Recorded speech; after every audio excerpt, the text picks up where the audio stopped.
Welcome to the Florence BobCAST, your source for news for the school district of Florence County. Here's your host, Parker Johnson.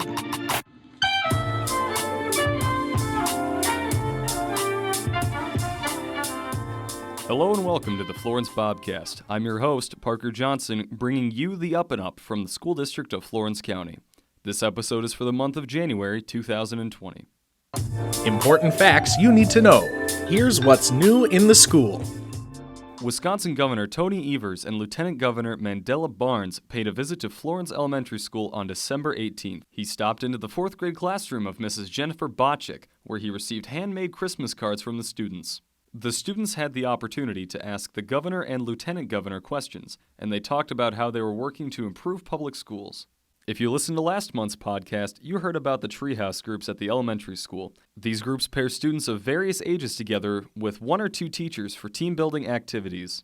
In December, the treehouse groups made Christmas decorations for residents at the nursing home here in Florence. The students made candy canes, wreaths, and Christmas trees. You can check out the Facebook page to see pictures of the students working on these ornaments. Junior Andy Hearn recently competed at the Michigan Business Professionals of America Regional Conference in Escanaba, placing 2nd in computer networking technology and 3rd in computer security.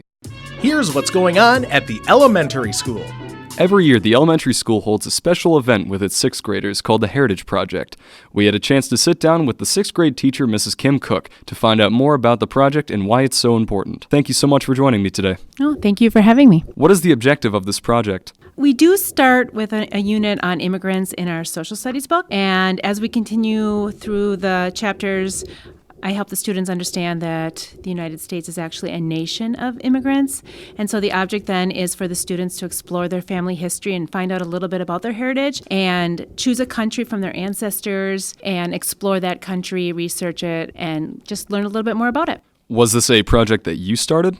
Actually, no. Honestly, this project was started years ago. I would say like 15, maybe 20 years ago, I had the privilege of working with one of the greatest Florence 6th grade teachers of all time. Her name was Christine Beauchamp. And at the time, I was a special education teacher at the middle school in Florence, and I did a lot of collaboration with her. And she created this project, and every year, it was a huge celebration for students and community. I'm just lucky enough to carry the tradition on. I've made a few adjustments on my own because her celebration was mammoth. She had music and decorations, sometimes guest speakers, so I've had to tame it down a little bit, but the overall idea remains the same, and students are excited every year. It's kind of a tradition, so I'm just lucky to be a part of it.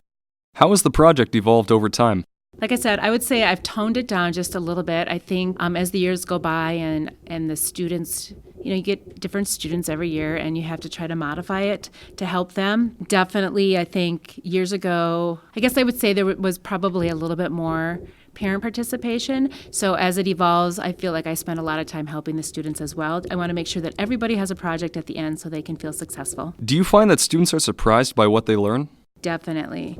It is so fun to feel their excitement and listen to them when they're eager to share something. They'll come in with pictures from their family or artifacts or different currency that maybe a family member's been overseas and they bring back currency, which is pretty cool. I always encourage them to speak with their grandparents and aunts and uncles. I feel kind of like relatives really want to share these things, and as time goes by so fast, and if we don't approach them and allow them to share those memories, they pass away and those memories are gone forever. And like I told the students, I really never took that opportunity to get to know my grandparents as well as I should have, to allow them to share their heritage and their stories, and it's too late. It's too late to pass that on to my kids, so I kind of regret that. So I really impressed upon the students to take advantage of that situation.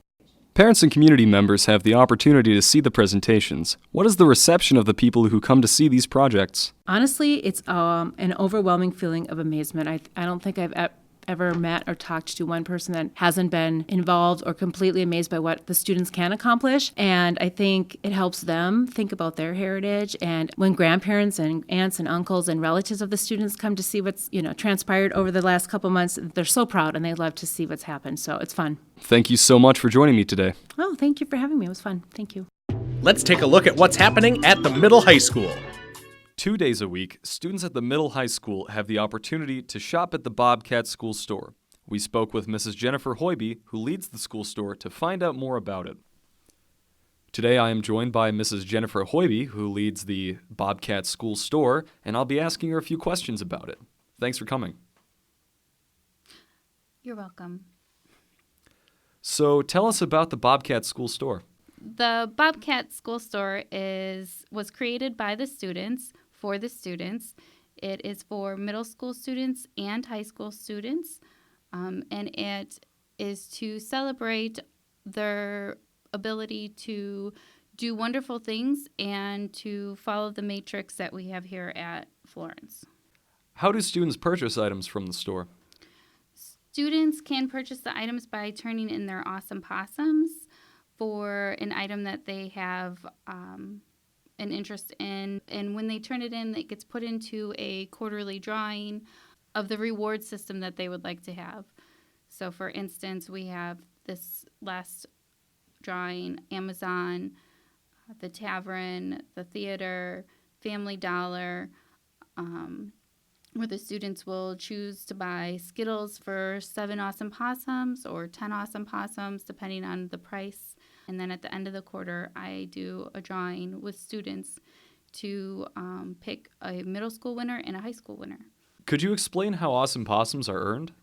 Awesome possums are earned for the students when they follow the matrix system.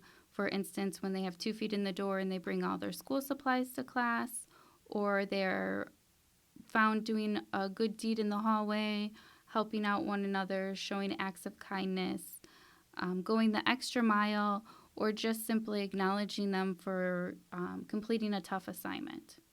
Do you have any hopes for the store to expand in the future? We, as a district, the teachers and I, have hopes that the students will start to invest a little bit more into the store. Currently, we have a survey that goes out where the students provide a list of purchase items for me to purchase for the school store that they would like to purchase with their awesome possums. And the merchandise is based on their preference.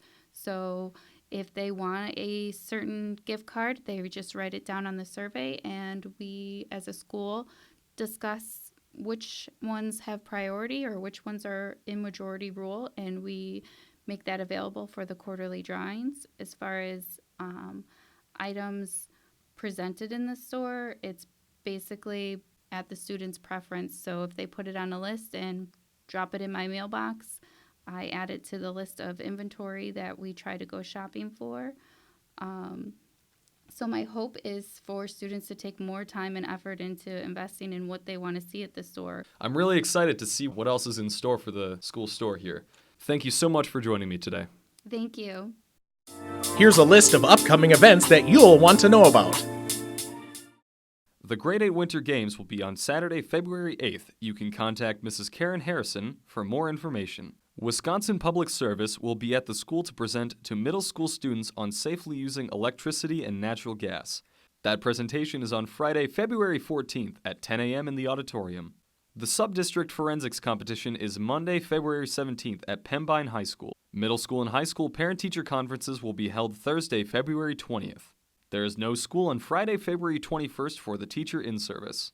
Girls basketball regionals are February 25th, the 28th, and the 29th. We will have more information in next month's episode. If you would like to find more events, including the full athletic schedule, visit our website at www.myflorence.org. That wraps up this month's episode of the Florence BobCast. For more information about school activities, visit our website, myflorence.org, or the Florence County School District Facebook page.